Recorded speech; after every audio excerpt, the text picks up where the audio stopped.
আমরা যেই লাইব্রেরির ডিজিটালাইজেশনে আমরা যে কাজটি করেছি এখানে হচ্ছে পুস্তকের নিরাপত্তা এবং শিক্ষার্থীদের জ্ঞান চর্চাকে সহজ করে দেওয়া, এই দুটো জিনিস লক্ষ্য ছিল। প্রবেশদ্বার একটা আমরা দেখেছি, আমরা তারপরে দেখেছি গ্রামারলির মতো একটা গুরুত্বপূর্ণ টেক্সট কারেকশনের একটা প্রযুক্তি এসেছে। আমরা দেখেছি বুক সার্চিংয়ের একটা আধুনিকায়নের ব্যবস্থা করা হয়েছে, বুক ইস্যুইংয়ের একটি জায়গা করা হয়েছে এবং সর্বশেষ বুক ইস্যু করার পর ড্রপ বক্স একটি করা হয়েছে যেটা বিভিন্ন ফ্যাকাল্টিতে থাকবে।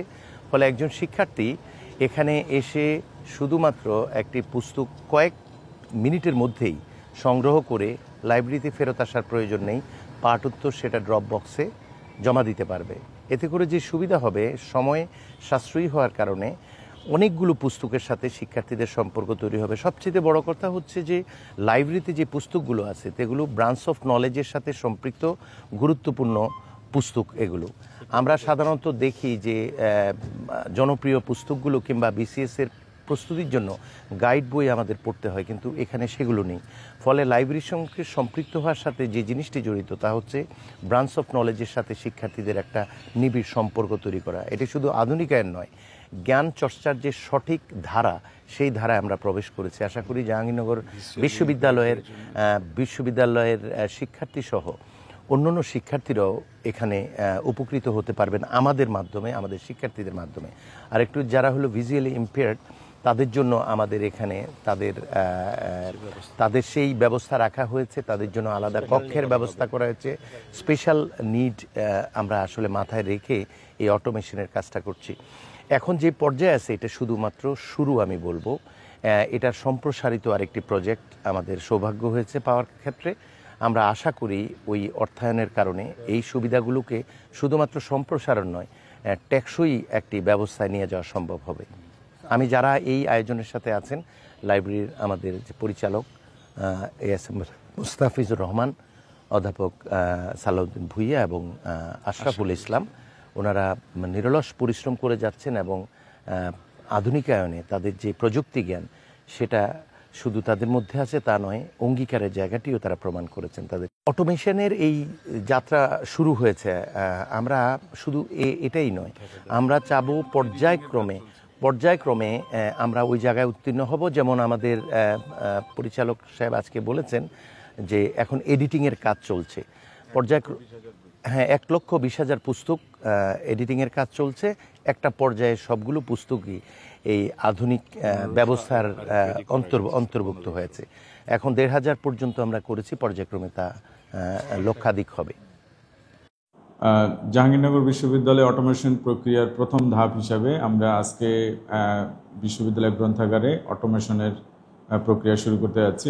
এখানে লাইব্রেরির যে সুবিধাগুলো আছে সে আগে ম্যানুয়াল পদ্ধতিতে চলতো, বাট এখন আমরা অনলাইনে ছাত্ররা বুক সার্চ করতে পারবেন, বইয়ের জার্নালস এবং আদার যে এডুকেশন ম্যাটেরিয়ালস আছে সেগুলো তারা অ্যাক্সেস করতে পারবেন এবং প্রয়োজন বোধে বুক ইস্যু করতে পারবেন, বুক রিটার্ন করতে পারবেন।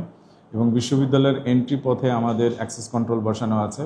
আমরা যারা বিশ্ববিদ্যালয়ের একেবারে শিক্ষার্থী শুধুমাত্র তারাই বিশ্ববিদ্যালয়ে এন্ট্রি পাবে এবং তারা আমাদের এখানে স্বয়ংক্রিয় মেশিন আছে, মেশিনের মধ্যে তারা বই সার্চ করে সেখান থেকে স্লিপ জোগাড় করতে পারবেন এবং স্লিপের ভিত্তিতে তারা বুক ইস্যু অটোমেটিক্যালি নিজেরাই করতে পারবেন এবং বই জমা দেওয়ার প্রক্রিয়াটাও তারা নিজেরাই করতে পারবেন। সেক্ষেত্রে ছাত্ররা বসে এসে যে তাদের যে একটা সময় নষ্ট হতো সেই সময়ের বিষয়টা আর থাকছে না এই মুহূর্তে, এবং বই সার্চ করতে, বই খুঁজে পেতে আমাদের যে সময় কালক্ষেপণ হতো সেই অংশটা আপাতত থাকছে না।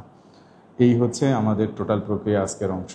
পাশাপাশি আমরা বিশ্ববিদ্যালয়ের শিক্ষকদের জন্য আমরা তাদের গবেষণার জন্য আজকে গ্রামারলি সফটওয়্যারও উদ্বোধন করব এবং এই সুবিধাটা আমাদের আপাতত বিশ্ববিদ্যালয়ের শিক্ষকদের জন্য ব্যবহৃত হবে এবং শিক্ষকেরা যে গবেষণা করেন, যে লেখা অ্যাসাইনমেন্ট তৈরি করেন, যে প্রশ্নপত্র তৈরি করেন তার সুন্দরভাবে লেখার জন্য এই গ্রামারলি সফটওয়্যারটাও আজকে উদ্বোধন হবে।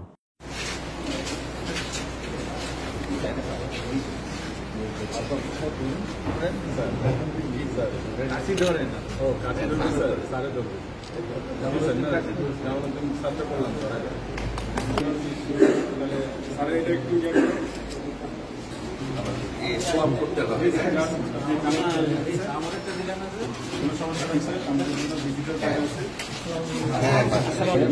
আজকে যাবে কিন্তু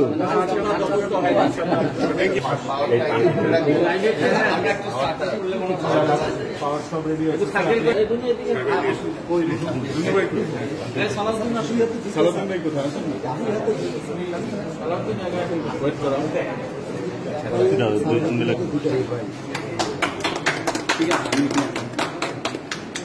স্যার হচ্ছে আমাদের গ্রামারলি বেশি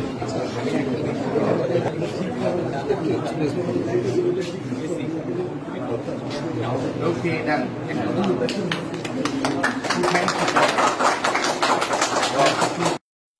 উদ্বোধনটা স্যার করে নিক।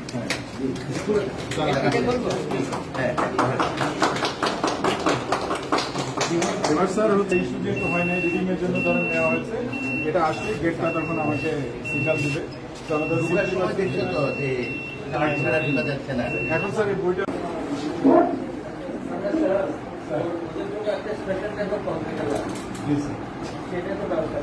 স্যার আমি হচ্ছে আমি দায়িত্ব নেওয়ার পরে আমি চেষ্টা করেছি ওদের সাথে অনেকবার এই রুমটা কিন্তু আসলে ইনফ্যাক্ট হাইজেনিক, এটা বুঝতে পারছি হাইজেনিক